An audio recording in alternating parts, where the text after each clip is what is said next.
Salut à tous, moi c'est Lucas Fabre. Ici, je vais être direct. Si vous êtes freelance et que vous dépendez encore des ESN et des recruteurs, vous perdez probablement entre 200 et 300 euros par jour, ce qui, sur chaque mission et sur une année, ça représente facilement 40 000 euros qui partent directement dans les poches des intermédiaires.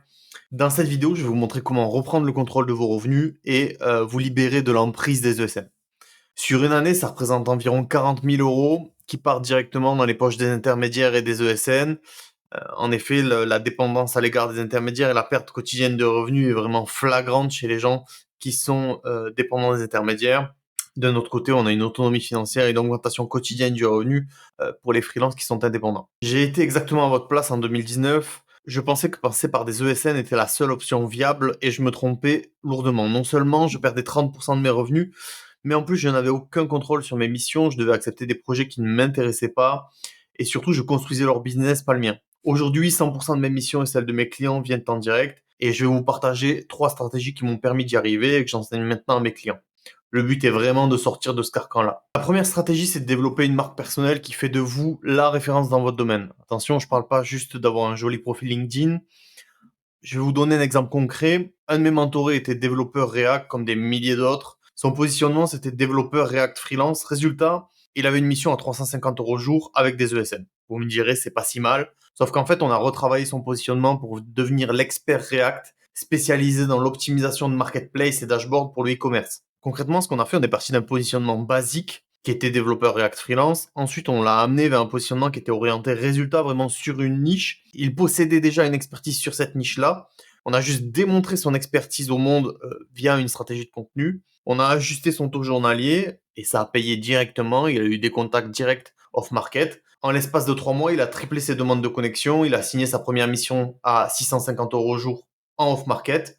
Et maintenant, les entreprises le contactent directement et il peut faire de l'apport d'affaires avec les missions qu'il possède. Bon, maintenant, je vais vous donner les 3 étapes clés pour reproduire ces résultats. Le but, c'est d'identifier votre zone de génie. Ce n'est pas juste vos compétences techniques, c'est la combinaison unique de votre expertise, votre expérience et les résultats que vous pouvez apporter.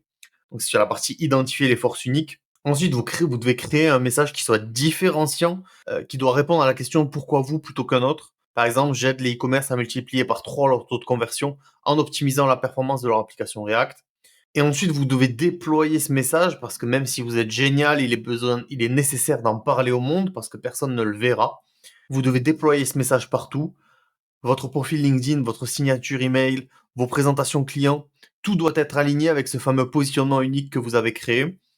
Tout doit être cohérent et dans une harmonie. Le dernier conseil que je peux vous donner, qui est un espèce de bonus, c'est de créer un projet trophée. En effet, peu importe votre domaine d'activité, avoir un projet qui soit en ligne, qui rapporte de l'argent ou non, mais qui démontre d'une expertise technique est très important. Je vous conseille donc de prendre 3 semaines à un mois pour vous concentrer sur une activité ou un projet qui met en avant vos compétences, que vous pourrez envoyer à vos prospects, qui vous permettra d'asseoir une expertise en ligne et en entretien. Maintenant, on va passer à la stratégie numéro 2, créer un réseau de décideurs. Le but est vraiment de créer un réseau qui vous mette en avant et qui vous apporte des affaires. Attention, je ne parle pas de spammer des CTO et des C-level avec des messages automatiques. Ça, c'est ce que font les recruteurs et ça marche moyen. Je vais vous partager une approche qui a permis à un de mes mentorés de passer de 0 à 3 clients directs en 6 semaines. Qu'est-ce qu'on a fait en 3 étapes? D'abord, on a identifié 10 entreprises qui correspondaient exactement à sa cible. Ensuite, on a identifié 3 décideurs clés dans chaque entreprise. Si possible, CEO, CTO,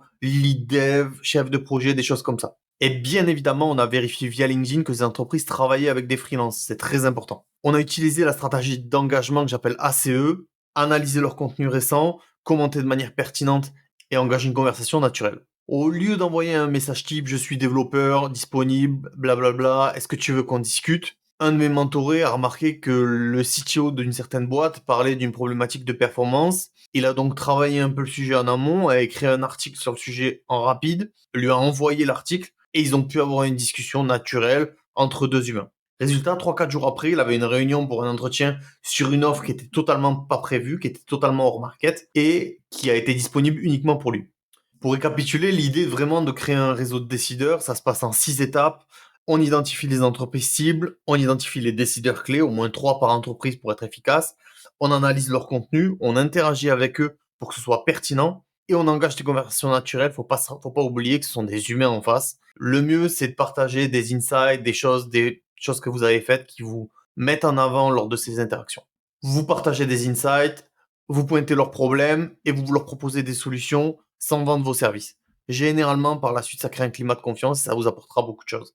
Si c'est pas une interaction commerciale, vous créerez du lien et peut-être par la suite, vous trouverez du business grâce à cette personne. Maintenant, on va passer à la troisième stratégie, c'est la création de contenu d'expertise. Le but, c'est de mettre en avant votre expertise et que vous la démontriez au monde. J'ai environ 70% de mes clients actuels qui postent du contenu sur LinkedIn, les autres sont pas encore à ce niveau-là. Sur les 70%, 100% ont trouvé du business grâce à leur génération de contenu. Que ce soit de l'autorité dans leur domaine, que ce soit de la création de contacts, que ce soit de l'expérience et la vente de produits. Dans tous les cas, créer du contenu d'expertise mettra en avant votre business, vos compétences, votre personnalité. Maintenant, je vais vous parler de la stratégie du triple R pour réelle résolution résultat.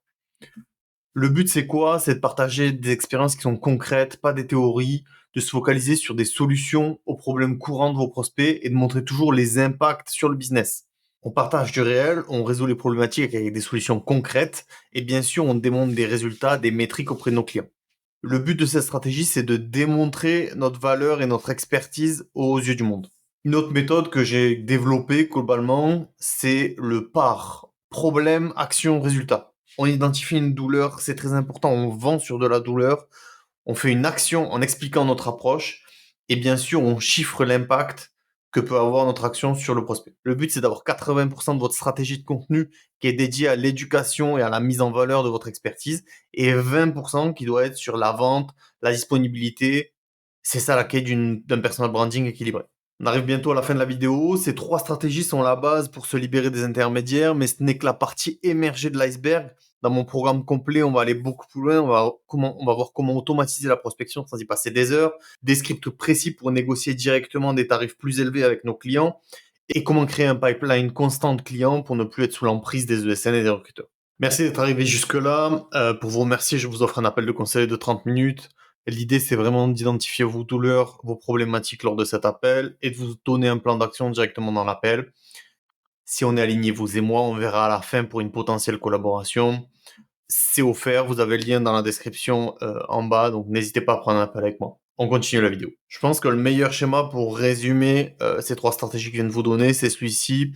Création de contenu avec le partage d'expériences réelles, se concentrer sur les solutions et les douleurs de notre client, montrer les résultats commerciaux de vos actions et avoir un contenu qui soit équilibré, ça augmentera grandement vos chances d'avoir des opportunités off-market qui viendront se présenter à vous. On arrive à la fin de la vidéo, ces trois stratégies sont la base pour se libérer des intermédiaires et des ESN, mais ce n'est que la partie immergée de l'iceberg et dans mon programme complet, on va aller beaucoup plus loin, on va voir comment automatiser votre prospection sans y passer des heures, des scripts précis pour négocier des tarifs plus élevés directement avec vos clients et comment créer un pipeline constant de clients directs pour se libérer de l'emprise des ESN. Si vous voulez découvrir l'ensemble de ma méthodologie, vous avez un lien en description qui vous permettra de réserver un appel de conseil offert de 30 minutes avec moi. Le but de cet appel est de découvrir vos problématiques, de vous proposer un plan d'action et peut-être à la fin de cet appel, collaborer ensemble pour la suite. N'oubliez pas de liker cette vidéo et de vous abonner à la chaîne pour plus de conseils concrets sur freelancing.